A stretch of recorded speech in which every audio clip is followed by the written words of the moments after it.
हमारी last lecture में हमने अपनी 4th यूनिट कंप्लीट कर ली थी वहाँ पर कि अनिर्धारित गुणांकों की विधि क्या होती है। वो थी हमारी 4th यूनिट, लास्ट टॉपिक था उसका जो कि कंप्लीट हो चुका है। उस बुक से 4 यूनिट थी, चारों कंप्लीट हो चुकी है। अब हमारी 5th यूनिट बची है जो कि किस बुक से, आंशिक अवकल समीकरण दूसरी बुक से है। 5th यूनिट है। इस 5th यूनिट में 3 चैप्टर है, फर्स्ट, सेकंड और थर्ड। अब है हमारी 5th यूनिट दूसरी बुक से आंशिक अवकल समीकरण में, जिसका फर्स्ट चैप्टर है कि प्रथम कोटि के आंशिक अवकल समीकरण।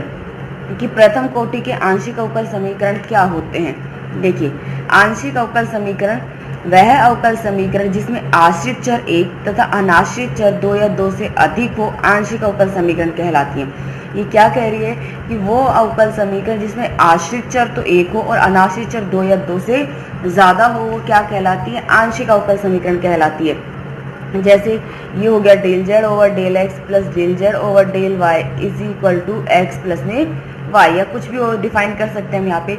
यहाँ देखिए आश्रित चर क्या है, एक ही है, वो है जेड, और अनाश्रित चर कितने हैं, एक्स और वाई, 2 हैं। आगे बात समझ में। तो यानी आश्रित चर तो 1 हो, अनाश्रित चर 2 या 2 से ज़्यादा हो, वो क्या कहलाती है, आपकी आंशिक अवकल समीकरण कहलाती है। क्लियर है ये चीज़। नाउ अब कुछ रिजल्ट है आपके यहाँ पे जो हम क्वेश्चंस में देखिए। अगर मेरा जेड एक्स वाई का फलन है, तो अगर जेड एक्स वाई का फलन है तो उसमें ये आपको ये वैल्यूज ध्यान रखनी है, ठीक है, कि अगर मेरा Z function of X Y यानी एक्स वाई का फलन है, तो जो del Z over del X होता है वो क्या होता है, स्मॉल पी की वैल्यू होती है। Del Z over del Y जो होता है वो क्यू की वैल्यू होती है। Del square Z over del x square ये आपकी वैल्यू होती है आर की। इसे हम लिख सकते हैं del P over del X, क्योंकि आप जब पी का डिफरेंशियल करोगे जो डेल जेड की, तो आपको ये मिलेगा। क्लियर है। इसी तरीके से del square Z over del Y square ये वैल्यू होती है टी की, जिसे आप लिख सकते, सॉरी टी है ये, जिसे आप लिख सकते हो डेल की ओवर डेल वाई। और आपकी जो last value del square Z del x del Y ये वैल्यूज होती है एस की। क्लियर है। इसे कभी इस फॉर्म में भी लिखा जाता है कि del P over del Y या del Q over del X. ये क्रम विनिमय नियम का पालन करता है। तो del square Z over del x del Y ये बराबर होता है del square Z over del Y del X के। ठीक है, इस चीज का ध्यान रखना क्योंकि ये क्रम विनिमय नियम का पालन करता है। क्लियर है। अब है हमारी आंशिक अवकल समीकरण की कोटि। कि किसी आंशिक अवकल समीकरण की कोटि क्या होती है। किसी आंशिक अवकल समीकरण में विद्यमान उच्चतम आंशिक अवकलज की कोटि का उस आंशिक अवकल समीकरण की कोटि कहते हैं। ये जो हमें क्या कह रही है यहाँ पे, देखिए ये हमें कह रही है यहाँ पे कि किसी आंशिक अवकल समीकरण में जो उच्चतम कोटि की आंशिक उच्चतम यानी किसी भी आंशिक अवकल समीकरण में जो सबसे उच्चतम अवकलज होगा, उस उच्चतम अवकलज की कोटि ही क्या कहलाती है, उस आंशिक अवकल समीकरण की कोटि कहलाती है। क्लियर है। फॉर एग्जाम्पल अगर हम डिफाइन करें तो यहाँ देखिए, इसमें यहाँ उच्चतम अवकलज कितना है, एक ही है, तो इस उच्चतम अवकल कोटि कितनी हो गई, एक हो गई। क्लियर है। अब अगर इस तरीके से मैं कोई एक एग्जाम्पल डिफाइन करती हूँ, del square Z over del x del Y, clear है, plus 2 del square Z over del x square is equal to में सी, कुछ भी डिफाइन कर देती हूँ। तो यहाँ देखिए, यहाँ पर उच्चतम अवकलज कितना है, 2 है, और उच्चतम अवकलज 2 है तो इसकी कोटि भी कितनी कहलाती है, 1 कहलाती है। क्लियर है ये चीज। ना आंशिक, अब है आंशिक अवकल समीकरण की घात। देखिए क्या होती है, किसी आंशिक अवकल समीकरण को आंशिक अवकलजों के संदर्भ में परिमेय तथा पूर्ण बीजीय बनाने के उपरांत उसमें आने वाले सबसे उच्चतम आंशिक अवकलज की घात को उस आंशिक अवकल समीकरण की घात कहते हैं। देखो, परिमेय और पूर्ण बीजीय बनाने का उपरांत ये है कि जो आपकी आंशिक अवकल समीकरण दी हुई है, उस आंशिक अवकल समीकरण की जो अवकलज है वो परिमेय रूप में नहीं होनी चाहिए, परिमेय रूप में होनी चाहिए पूरी तरह से क्लियर, ना रूट, ये नहीं कि अंडर रूट में हो या फिर किसी 3/2 कि इस फॉर्म में हो, वो क्लियर परिमेय होने चाहिए। अगर नहीं है तो हम उसे परिमेय बनाएंगे, और परिमेय कैसे बनाते हैं ये मैंने आपको डिफरेंशियल में समझा दिया था। ठीक है, उसके बनाने के बाद ही जो सबसे उच्चतम अवकलज होगा, उस उच्चतम अवकलज की जो घात होगी वही क्या कहलाती है, उस आंशिक अवकल समीकरण की घात कहलाती है। यहाँ अगर हम बात करें तो ये इक्वेशंस देखिए मेरी, यहाँ पर इक्वेशन क्या है, आंशिक अवकल समीकरण पूरी परिमेय है, यहाँ उच्चतम अवकलज 1 है तो घात भी कितनी होगी, 1 ही है। यहाँ पे देख लीजिए इन सबकी घात 1 है। इसी तरीके से मैंने अभी आपको ये एग्जांपल समझाया था, उच्चतम अवकलज 2 है लेकिन घात कितनी है अगर हम बात करें तो घात 1 है। क्लियर है ये चीज ना। ये तो हमारी कुछ डेफिनेशन थी। अब हमारी एक्सरसाइज के क्वेश्चंस करेंगे। उससे पहले देखिए किस मेथड पे कि शेष अक्षरों की विलोपन द्वारा आंशिक अवकल समीकरण की व्युत्पत्ति, कि हमें आंशिक अवकल समीकरण दी हुई है और उसमें अगर कोई शेष अचर है तो उन शेष अचर का विलोपन करके हम आंशिक अवकल समीकरण कैसे फाइंड कर सकते हैं, वो मेथड हमें देखना है। माना phi is function of X Y Z A B is equal to 0, जहाँ ए और बी शेष अचर है। हमें फाई एक फलन दिया हुआ है, वो और फलन किसका है, एक्स वाई जेड ए और बी। ए और बी तो यहाँ अचर है और ये इक्वेशन एक्स वाई जेड में रिलेशन को शो कर रही है। क्लियर है, ये दी हुई इक्वेशन। हमने मान लिया कि जो मेरा जो जेड है वो चर स्वतंत्र चर एक्स और वाई का फलन है। अगर जेड एक्स और वाई का फलन है तो यानी जब आप आंशिक अवकलन करोगे तो जेड का तो एक्स के सापेक्ष भी होगा और वाई के सापेक्ष भी होगा। हमने मान लिया कि z स्वतंत्र चरों x y का फलन है, तो इस समीकरण 1 का x तथा y के सापेक्ष आंशिक अवकलन करने पर कीजिए इस x का और y इस समीकरण का x और y के सापेक्ष आंशिक, जब x के सापेक्ष आंशिक अवकलन करोगे तो y कांस्टेंट होगा, x का तो होगा लेकिन z का भी आंशिक अवकलन होगा क्योंकि z किसका फलन हमने मान लिया है, x और y का। कीजिए तो जब इसका अवकलन करोगे आंशिक अवकलन, तो एक तो x का होगा तो del phi over del x plus, और फिर और किसका होगा, इस z का भी तो होगा क्योंकि z किसका फलन है, x का फलन है। तो आप इसे लिख सकते हो del phi over del z dot del z over del x is equal to 0। y का नहीं होगा क्योंकि x के सापेक्ष कर रहे हो तो y कांस्टेंट की फॉर्म करेगा जिसका 0 हो गया, a और b तो ऑलरेडी कांस्टेंट है उनका भी 0 हो गया। Del z over del x को हम क्या लिख सकते हैं, स्मॉल p, यानी del phi over del x plus p del phi over del z is equal to 0। इसी तरीके से इस समीकरण 1 का y के सापेक्ष आंशिक अवकलन कीजिए। जब y के सापेक्ष करोगे तो x कांस्टेंट की तो फॉर्म करेगा और जिसका आंशिक अवकलन 0 होगा, यानी del phi over del y plus del phi over del z dot del z over del y is equal to 0। Del z over del y को आप क्या लिख सकते हो, q लिख सकते हो। ये हो गया del phi over del y plus q dot del phi over del z is equal to 0। Equation number 3। जब समीकरण 1, 2 और 3 से सोल्व करोगे तो a और b का विलोपन हो जाएगा, और जैसे ही a और b का विलोपन होगा तो जो आपको समीकरण मिलेगी वो होगी function of x y z p, f is function of x y z p q is equal to 0 में। तो हो गया a b। यहाँ पर अगर हम बात करें तो p क्या है, del z over del x और q है del z over del y। तो यानी ये जो समीकरण 4 है ये प्रथम कोटि की आंशिक अवकल समीकरण है। क्लियर है। तो हमें शेष अचरों का विलोपन करके आंशिक अवकल समीकरण कैसे फाइंड करोगे कि जो आपको दी हुई अवकल समीकरण है उसका x के सापेक्ष और y के सापेक्ष आंशिक अवकलन करोगे तो आपके जो शेष अचर दिए हुए होंगे उनका विलोपन इजीली सोल्व हो जाएगा। ना एक नोट देखिए, समीकरण 1 में अचरों की संख्या स्वतंत्र चरों की संख्या के बराबर है जिससे हमें प्रथम कोटि का समीकरण प्राप्त होता है। यदि अचरों की संख्या स्वतंत्र चरों की संख्या से ज्यादा हो तो हमें द्वितीय उच्च कोटि के समीकरण प्राप्त होंगे। यहाँ ये देखो क्या कह रहा है, यहाँ अगर हम बात करते हैं तो मेरे स्वतंत्र चर कितने हैं, 2 हैं, x और y, और शेष अचर भी कितने हैं, 2 हैं, a और b। यानी शेष अचरों की संख्या जिनका हमने विलोपन किया है उन शेष अचरों की संख्या किसके बराबर है, स्वतंत्र चरों की संख्या के बराबर है। इसीलिए हमें क्या हुई, प्रथम कोटि की आंशिक अवकल समीकरण फाइंड हुई। इस चीज का ध्यान रखना। तो अगर शेष अचरों की संख्या स्वतंत्र चरों की संख्या के बराबर है तो प्रथम कोटि की आंशिक अवकल समीकरण प्राप्त होगी, और अगर शेष अचरों की संख्या स्वतंत्र चरों से ज्यादा, जैसे यहाँ पर अगर c भी होता तो ज्यादा हो जाता, 3 होते, 2 से ज्यादा होते, तो अब हम जब सोल्व करते तो हमें द्वितीय कोटि की या फिर उससे भी उच्च कोटि की आंशिक अवकल समीकरण प्राप्त होगी। क्लियर है ये चीज ना। अब हमारा एग्जाम्पल देखिए, हमें समीकरण दी हुई है z is equal to x plus A into Y plus B. इसे a और b का विलोपन करके हमें आंशिक अवकल समीकरण ज्ञात करनी है। हमारी दी हुई समीकरण है z is equal to x plus A into Y plus b. हमने अभी पढ़ा था कि हमें जब शेष अचरों का विलोपन करना है तो इसका मतलब है कि जो अवकल समीकरण हमें दी हुई है उस समीकरण का हमें क्या करना है, x और y के सापेक्ष आंशिक अवकलन करना है। तो इस समीकरण 1 का x के और y के सापेक्ष आंशिक अवकलन कीजिए। सबसे पहले x के सापेक्ष करिए तो del z over del x, x का क्या हो गया, 1 हो गया, तो ये बचा y plus b। Del z over del x कि इसके की वैल्यू क्या होती है, p होती है, यानी p is equal to y plus b. यहाँ से मैं b का मान इजीली निकाल सकती हूँ, जो क्या होगा p माइनस वाई। इसके बाद y के सापेक्ष कीजिए तो del z over del y is equal to x plus A. Del z over del y का मान क्या होता है, q, यानी q is equal to x plus A, तो यानी a is equal to q minus में x। a और b दोनों के मान आ चुके हैं, इन a और b दोनों के मान को समीकरण 1 में पुट कर दीजिए। जैसे ही करोगे तो क्या आ गया, z is equal to p q. यही मेरी क्या है, अभिष्ट समीकरण है। क्लियर है ये चीज। नौ आगे का देखिए, अब हमारा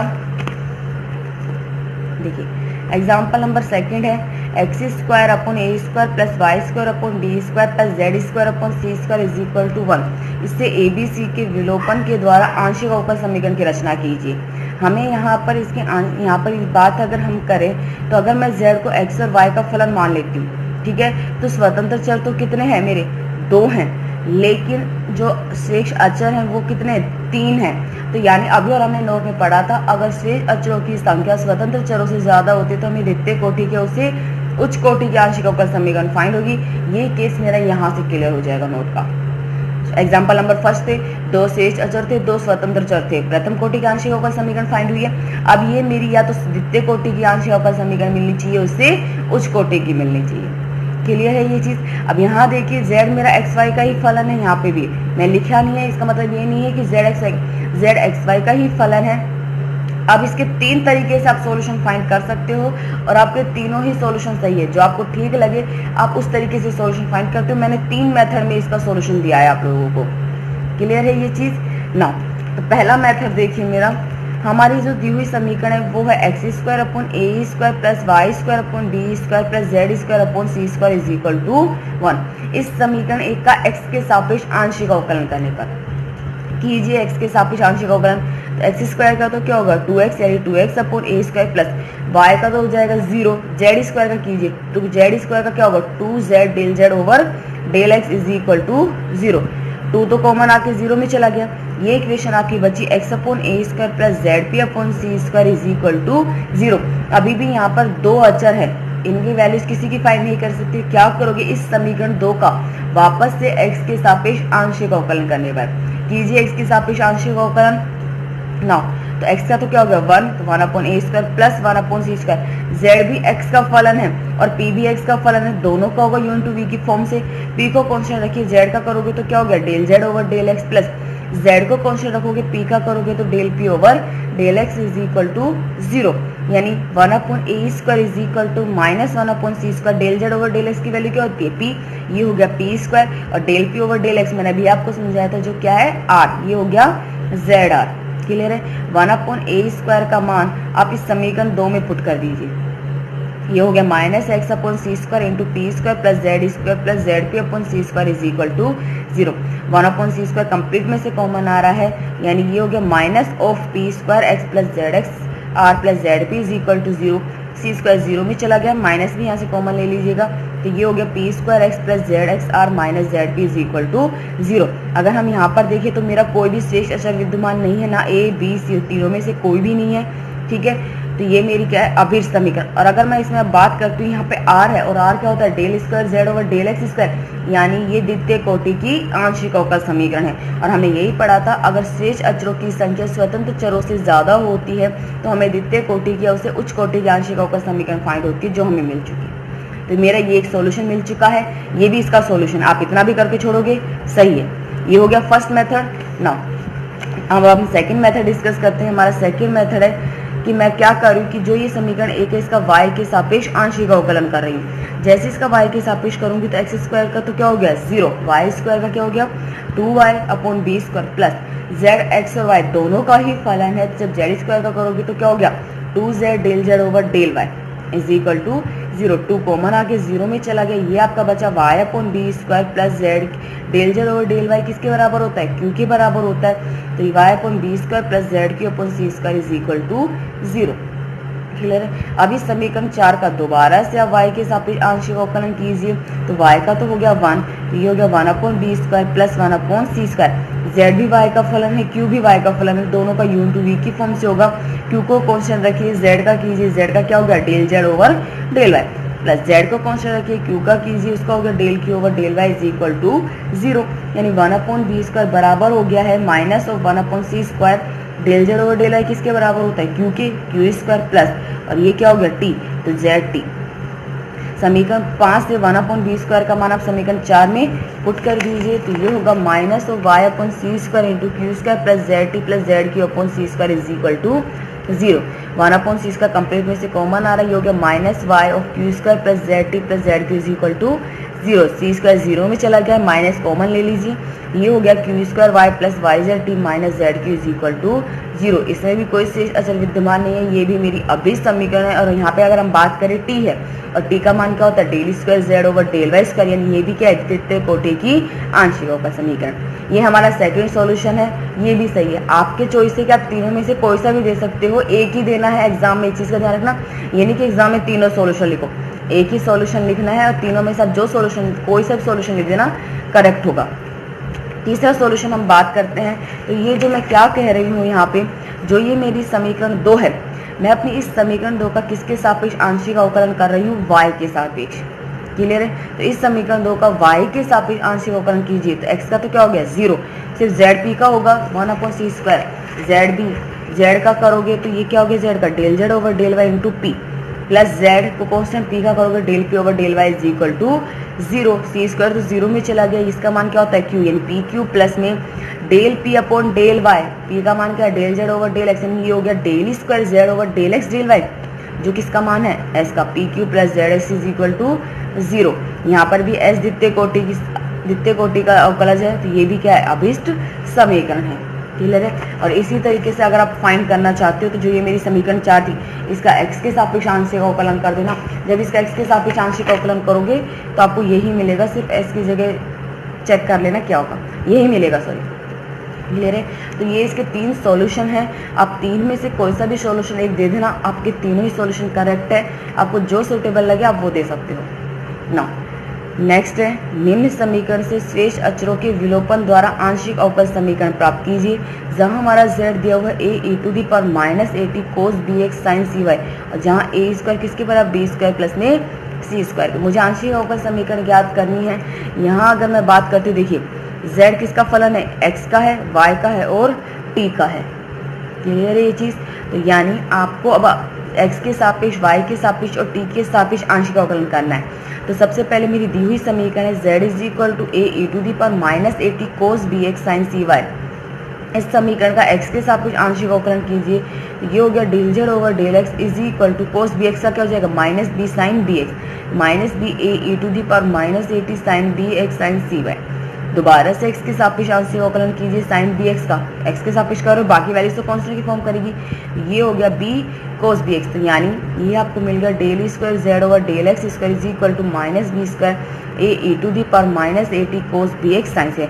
इसी प्रकार जब इसका 2 बार y के सापेक्ष और 2 बार t के सापेक्ष आंशिक अवकलन करोगे तो आपको del square z over del Y square आपको मिलेगा is equal to minus c square a e⁻⁻at cos bx sin cy, और del square z over del t square आपको मिलेगा a square a into e⁻⁻at cos bx sin cy। समीकरण 3, 4 और 5 इन तीनों को add कर दीजिए। जैसे आप इन तीनों को ऐड करोगे तो इन तीनों में से क्या कॉमन आ जाएगा, a e⁻⁻at cos bx sin cy common आ रहा है, यानी a स्क्वायर ऑफ क्या बचेगा, माइनस बी स्क्वायर प्लस में सी स्क्वायर।